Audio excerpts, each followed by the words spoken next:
I didn't know what the heck I was getting myself into. And my first encounter with my actual client, it was not too well. I'm actually making money doing this. I promise you your life is gonna change completely. And today we're gonna be talking on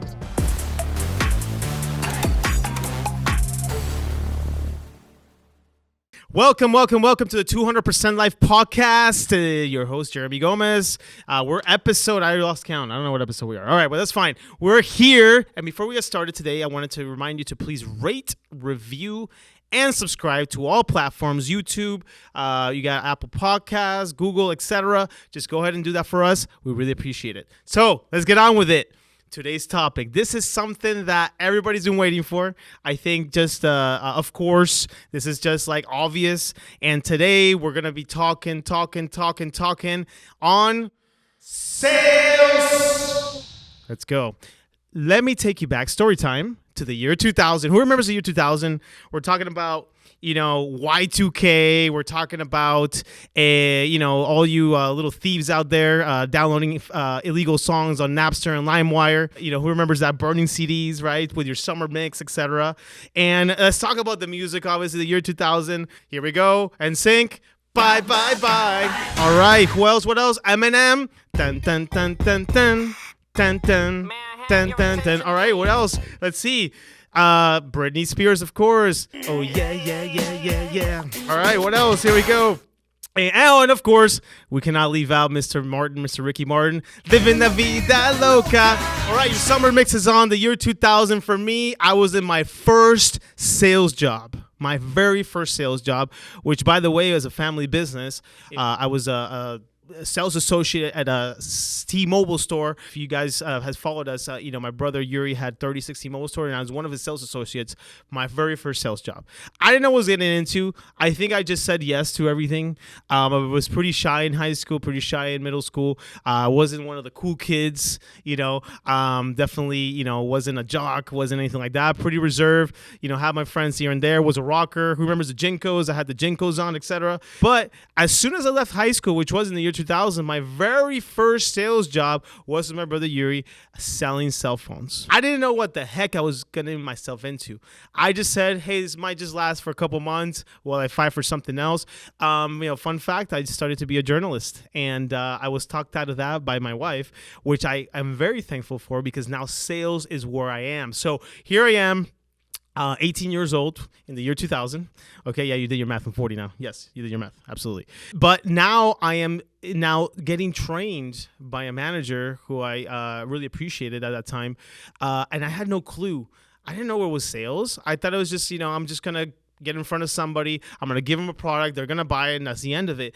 I didn't know the actual extent of what it needed to happen. So here I am, young kid, messed up hair, rocker, had my chains and everything, wear my T-Mobile polo shirt. And here I was in my first encounter with an actual client. And my first encounter with my actual client, it was not too well, okay? I wasn't saying the right things. I wasn't really pushing a product, and I wasn't really doing that sale. So obviously my sales manager told me, hey, you need to follow the next steps. So after he gave me my steps, the next couple of clients was a practice. But the one that I truly remember was the one. And for all you sales professionals out there, and we're going to talk about why sales is important, the one interaction that clicked that sales mentality for you.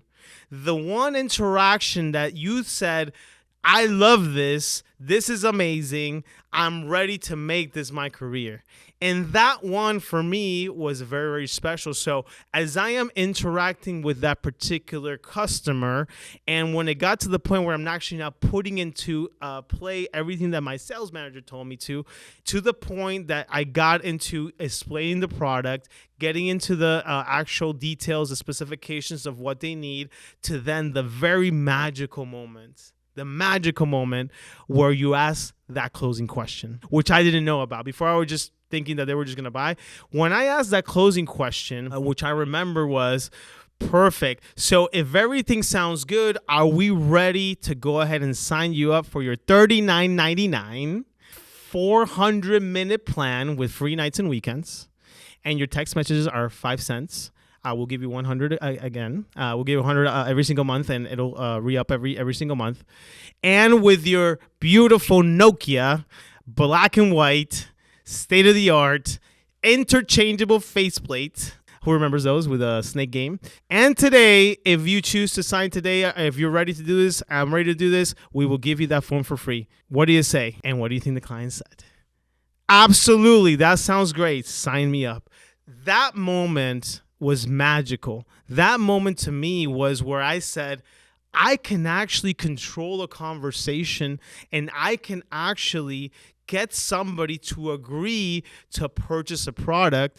And the best part is I'm actually making money doing it. From that point on, I dedicated my life to sales. I dedicated my life to actually learning the craft of becoming a sales professional by actually studying the craft, watching other people do it, mimicking what they were doing the things that they were doing correctly.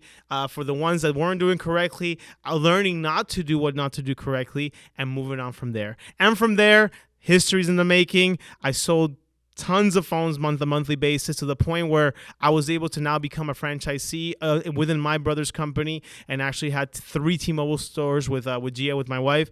We were doing 200-300 activations a month, and the rest is history, manning 4 or 5 employees of my own, and that was history from there. And fast forward now, I'm still in sales. But let's define this, because some of you guys might be saying, well, I'm never into sales, or I'm not in a sales career now. Why should I listen to this? And this is the reason why you should listen to this, okay? The reason is, like it or not, believe it or not, you are selling to somebody every single day of your life. You might not be making money on some occasions if you're not a sales professional, but you're selling every day to your children. You're selling every day to your spouse, to your significant other, to the Starbucks waiter, to your friends on which movie you're gonna watch tonight on Netflix. You're selling on an every single day basis, and like it or not, you should become good at it. Because that way you're the one controlling the conversations, the situations, and actually, in a way, maybe actually furthering your life in what it comes to certain aspects of your work, your personal, and everything else that comes with it. So let's define this. I love my definitions. This is the salesmanship definition, and it is the ability or effectiveness in selling or in presenting persuasively. And let's talk about that word persuasiveness, or being persuasive or persistent. That goes hand in hand with this, and we'll go over that.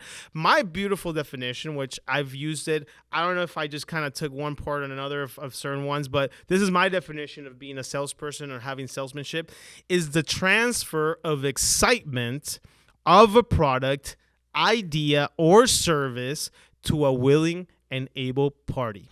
The excitement that you transfer and you transmit to the person in front of you is an actual sales transaction, believe it or not. You could be making money off of it. It could be your spouse and you're convincing her where to go to dinner, but that is the ability to transfer that excitement that you have to a willing and able party. Going back to relationships, maybe even, convincing a girl to go out with you or whatnot, convincing somebody to actually invest in you, okay? That is a sale. Going into the bank and asking for a loan, it's a sale. Everything around you is a sale, and the more that you understand that concept and the more you embrace it, I promise you your life is going to change completely. For all my young professionals who are still trying to learn where you want to be in this world, be in sales. When I was growing up, my father told me that, sales was key to becoming successful in anything that you wanted to be. He obviously said that, you don't have to be a salesperson. You can choose to, but I'll tell you that being in sales and being persuasive and getting people to do what you want them to do in a positive way, obviously, or in a way that's going to benefit a certain transaction or a certain situation is where you have to be. And I have taken that to my heart, and I'm implementing that to my children as well, okay? And the saying goes, learn sales and you will always have food on your table. No matter what economy, no matter what chaos is going around you, if you know sales, you can sell whatever. For those of you who have your kids are selling you, if you didn't know, flashcards, my son, and I said this in a previous podcast, if he wants something, He stays next to my side until I say yes. And I could have just said no, and 3 minutes later, he's back again, showing me on his tablet the reasons why he should get this video game, how he's going to further his levels in his video game, how, this is something that is very special to him. I say no, comes back and said, but listen, I want to just tell you that today they do have a special that if we purchase this many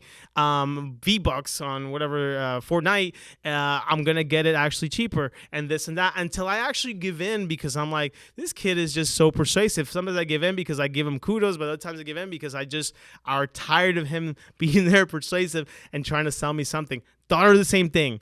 I want my milk. I want my milk. I want my milk. She didn't have any milk because she ate so much that day already. And believe me, we sometimes give in. That is sales. Your kids are actually probably one of the best salespeople you have in this world, okay? But again, the art of selling will get you places, okay? It doesn't have to be your career, but now it can actually be something to further in, because anywhere you go, if you're seeking a promotion, if you're seeking financial, like a loan, if you're seeking anything, you are in sales convincing an individual to go ahead and give you something. Transfer that excitement to it. How do you do this? How are you going to get good at sales, okay? Well, number one is the recognition that you should be good at sales. That's number one. Accepting the concept that I got to get good at this. And that's the first step.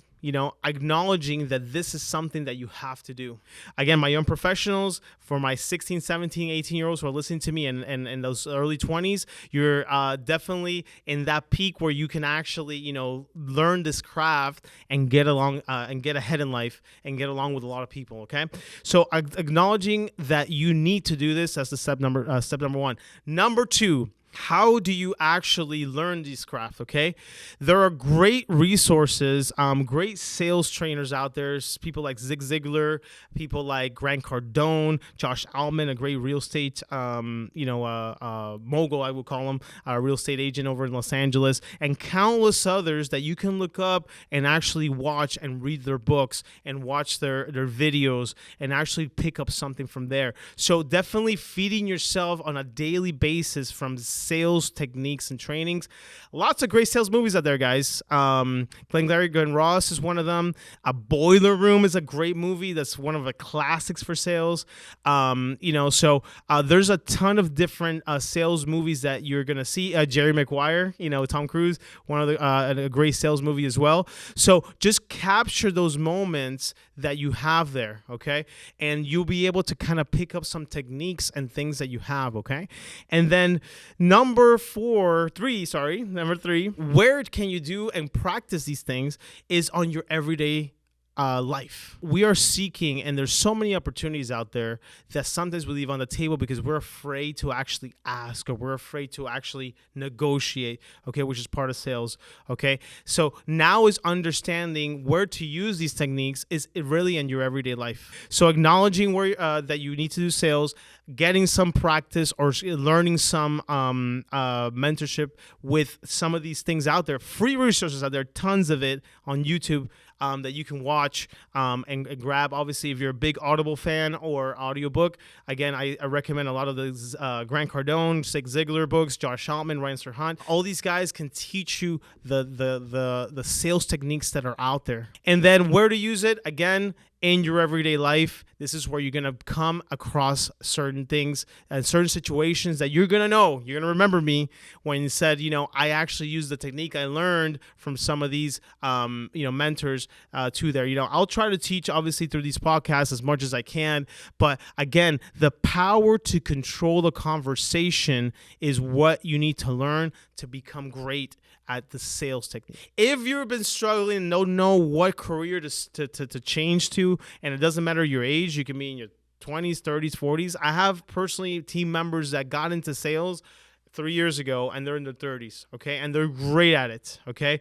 People that were in corporate America behind a desk, not really talking to many people, but being in front of a computer, and now they're amazing salespeople. So very, very important to understand the power to control conversations, the power of persuasion, and the power of negotiation to get down to nitty-gritty of becoming a salesperson. My tips are for sales is embrace it.